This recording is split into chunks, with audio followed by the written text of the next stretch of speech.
Happy Monday, traders. It is 8:01 a.m. Chicago time on the 2nd of April, 2018. Wanted to pull off an April Fool's prank on you, but April Fool's Day ended up being a Sunday, so no go. Derivatives trading involves substantial risk of loss and is not suitable for all investors. Past performance is not necessarily indicative of future results. I hope I'm coming at you loud and clear. This morning, the key thing to remember is that the much of the planet is on holiday. Today, it's an Easter Monday bank holiday across a lot of the G20 countries. The overnight session was very quiet, relatively quiet. Pretty good range though, 13 points.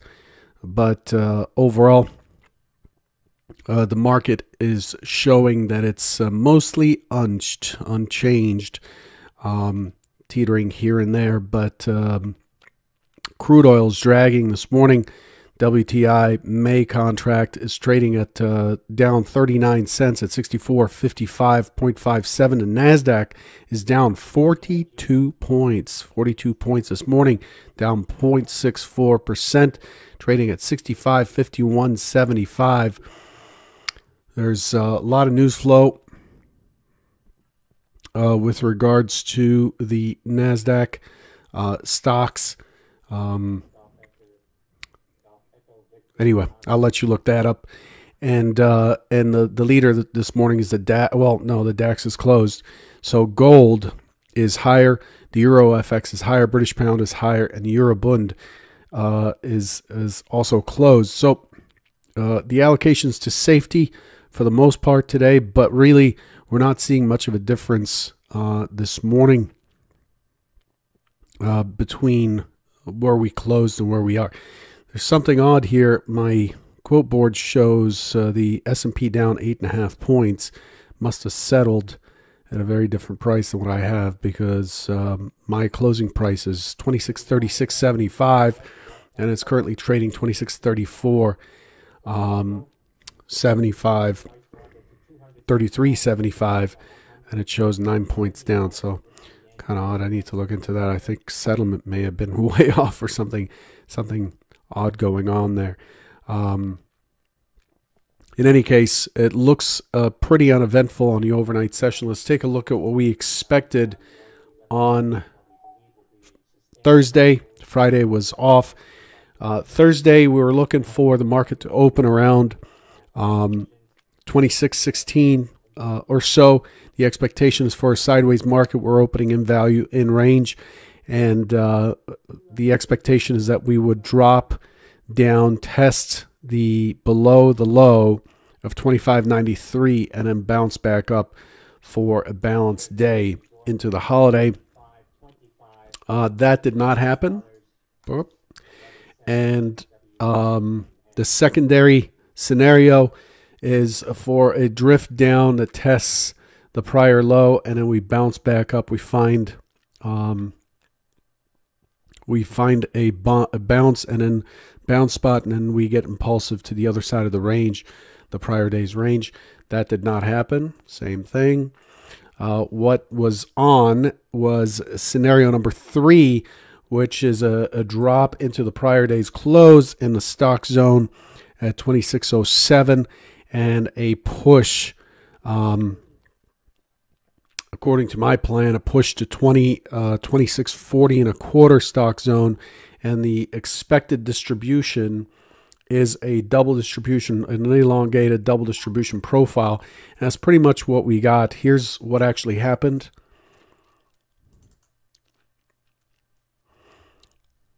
This is the trigger chart. It shows a little more detail. There it is. A test right at the lower stock zone, and a push to 2642 at the through the 2640 quarter stock zone. This, to me, was the biggest opportunity of the day. I went over this with the folks during our AMA, the Convergent guys during our AMA. The market pulled back, so what we have is a drift down. Couldn't quite close the gap, and then we have an impulse up. Consolidation remaining above the mid. The mid is this blue line, and a continuation higher. Push to the next stock zone for about a 6-point rotation down to 40 quarter area, and then on to the next stock zone for another pullback to the next stock zone, and then a push to the next stock zone, and so on. And we ended up pushing all the way up to the 2660 area, which has multiple confluences in it. The 2659 50 area has a composite high volume node. It's the next balance area. I'll show you that on a market profile chart. And then we ended up pushing all the way back to the mid for the close. And what we ended up with is a double distribution day as expected, an elongated double distribution day. Again, this was what was predicted. And what we ended up doing in this situation is we ended up pushing all the way up here and finishing down. I'm always conservative with my expectation for range because, frankly, I don't make money by overshooting the range and getting less range. I make more money by undershooting the range, managing the trade that way. And if it has more in it, then the runner takes care of that. I try to have a runner on whenever possible. A runner is just a small portion of a position that stays on beyond your intended target in case the market continues to push. And very often, unfortunately, with the runner, I end up giving a lot, leaving a lot on the table. But I don't see it that way because if I have a target of 26.40 and a quarter, for example, on the long, and so now I'm down to my runner, which could be 1/12, 1/8 of a position, and it ends up coming all the way back to entry, and you close it for a scratch. To a lot of people, it's like, wow, you just gave up 20 points, but that's just what the runner's for. The runner's there to capture whatever's left, and oftentimes I don't see the trade being canceled until we move quite a ways back. It's just the nature of the beast. I can't predict what the future will do, but I want to take advantage of the movement when I can. There's no accuracy to trading. It's not something that unless you're a systems person, and even then, I think it's a hard target. It's hard to engineer the trade, so to speak, to do what you would expect. This is a weekly chart, just going back to the long-term perspective. Just out of interest, the current weekly range, based on this chart going back to August 24th, the low swing of August 24th, 2013, the normal range on a weekly basis can be up to 55 points. The low end extreme, this is what's called 1 sigma. 1 sigma is right here, right? This represents 68.2 something percent, or we just round up to 70%, or 1 standard deviation from the mode. If you're not understanding all the statistics stuff, it's really important to understand statistics in trading. But essentially what this says is on a weekly basis, the week's considered fairly normal if it has a range of 14 to 55 points, with 29 being the dominant range. You could see there are a lot of weeks where we end up with 29 points. Now, this is going back to 2013. It's not considering the volatility that we had in February, which shows up right here. So when we look at the weekly, we've been trading quite on the high side in terms of range and in volume. Now, this includes in it rollover volume, but the range is fairly high, and so you kind of have to adjust your risk, your position size to compensate for that. Okay. And then looking at where we are on the weekly. So we've had this nice run since the summer of last year. These are weekly bars, but this is how the market has traded in terms of volume. This here is a micro composite that goes back to the low swing of 21.75 all the way to the high of 28.80 and a quarter. And encompassing all that, we see where the volume is. And of course, when we zoom in, when we zoom into our area, we can see where the market accepted and rejected prices. These are rejected prices down here, right? So wherever we have very little volume, this dip here is called an LVN. In this case, it's on a micro composite, so we shorten that to say MCLVN. And that price down here is 2,600. Okay, and then the point of control, or the most traded price in this area, was basically the low 2 weeks ago, down at 25.85 and a quarter, 25.85 and a quarter being the most accepted price since the low swing of last summer. And that's what we came to a couple of weeks ago. We blew through it at the beginning of February because that was more of a frantic trade, more of a panicky trade. But we've tested that point of control, and then last week we had an inside week with what looks like a doji, a bullish, slightly bullish doji, and we're holding right in the middle right now of that weekly range at 2633 currently. That's the lay of the land coming into this week, with Monday being a holiday across the globe and not in the U.S. It'd be very interesting to see how we break last week's range. So, what is my point with all that babble? The low of last week is really important on a bigger picture perspective. So this is me looking at things from a bigger perspective and zooming in. If we break this low with meaningful volume, and that's a big caveat, with meaningful volume, we're likely to get inside of this, the gravitational pull of the point of control.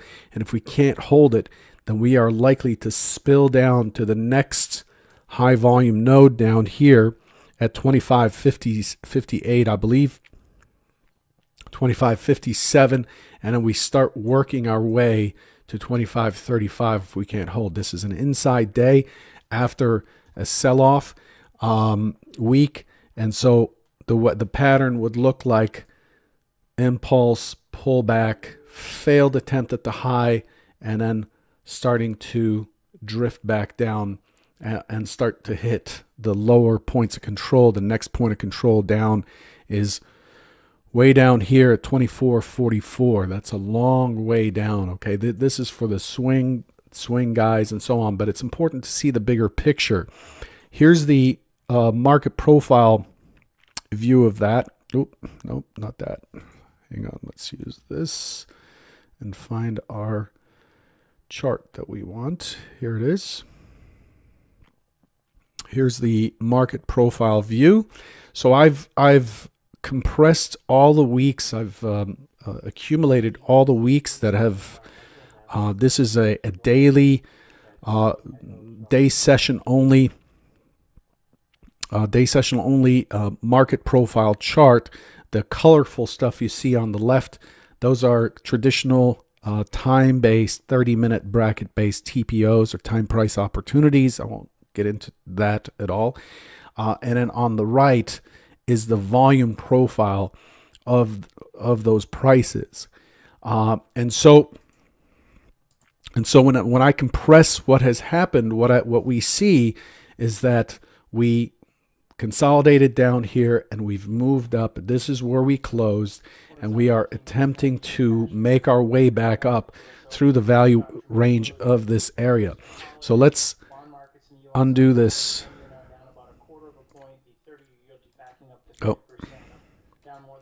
undo the merge.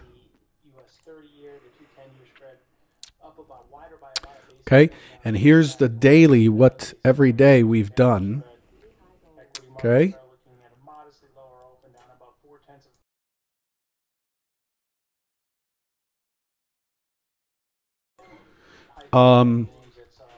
And so what we have is a market that has tested lower, bounced up on a neutral extreme, bounced down on a neutral extreme, balanced on Wednesday, and then pushed up on Thursday. So what we have here is complete balance in this range here, and that's part of that doji that I talked about. So what we've done is we've tested the prior day's point of control on volume and moved away and are pushing towards the next point of control. The next point of control on volume, as I mentioned, was 26.59.50, and we touched that almost, I think, to the tick on Friday.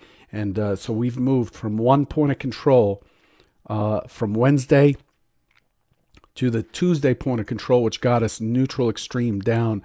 And so we're taking that back. So bigger picture, again, for the week, we are completely in balance inside of this range between 26.75 or so, 26.76, all the way down to 25.87 or so.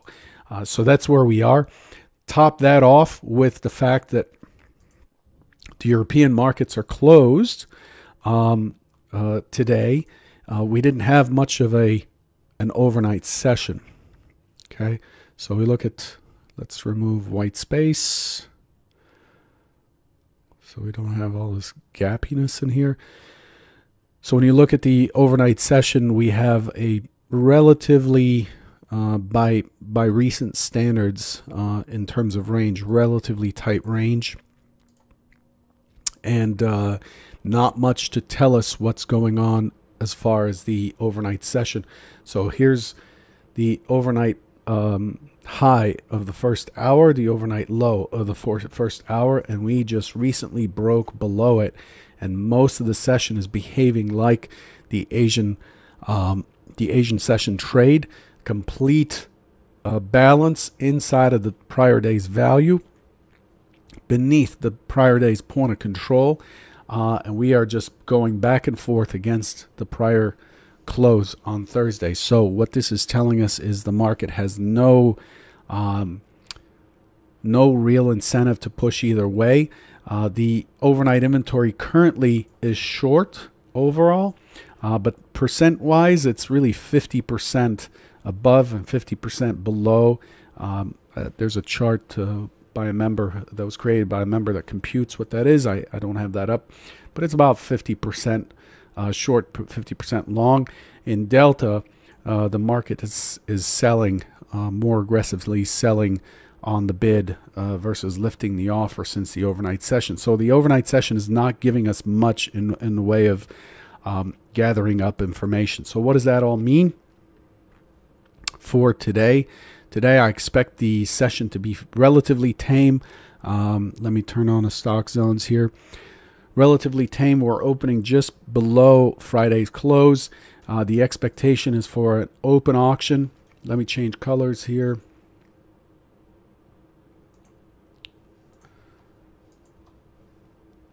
Expecting an open auction that eventually tests down into the 26.26 area, and I expect an impulse once that happens. Push up into the 26.40 again, and then I expect it to balance out for the rest of the session. If anything, I expect an upward skew. Given the action where we left yesterday, I expect a pretty balanced profile today. Not expecting too much action. So how do we trade this? This is one of those days, if you're a day trader, this is an outside-in type of trade is what I'm expecting. So as it pushes into the 26.26 stock zone, and that's spelled STALK as in stalking or watching carefully your prey. The expectation is that as it pushes into 26.26, I'm going to be looking at my bookmap depth. I'm going to be looking at bookmap to see how we respond at 26.26 down here for a push higher. So I'm looking at the order and depth flow for clues as to how to put which way the market's going to push. The alternative is the opposite. Open auction pushes higher. If that's the case, I expect it. I overshot. Pushes higher. I expect it at 26.40, and then I expect it to balance out, test 26.26, consolidate until the end of the session. But ultimately, I expect the market to test up into the week. Okay, I expect that we're likely to tackle last week's high more so than last week's low, because the tendency, the bigger picture, is still trend up.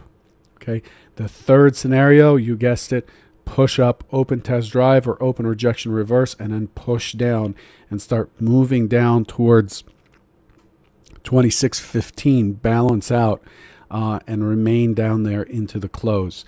So scenario number 3 is push up 26.40, impulse down, push through 26.26, consolidate, and then get down into 26.15, consolidate here, and then remain into the close, and this will result in a multi-distribution. Oh, I'm not trying to flip you off here, but it looks like it. Multi-distribution profile with the point of control remaining in the center. I probably should erase that quickly here before I insult anyone.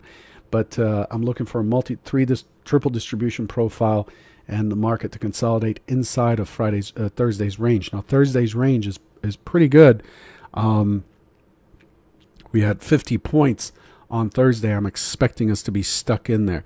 Big movement tomorrow is expected, though, Tuesday, so look out for that. I'm way over my time. I apologize for that, but there's quite a bit to explain there.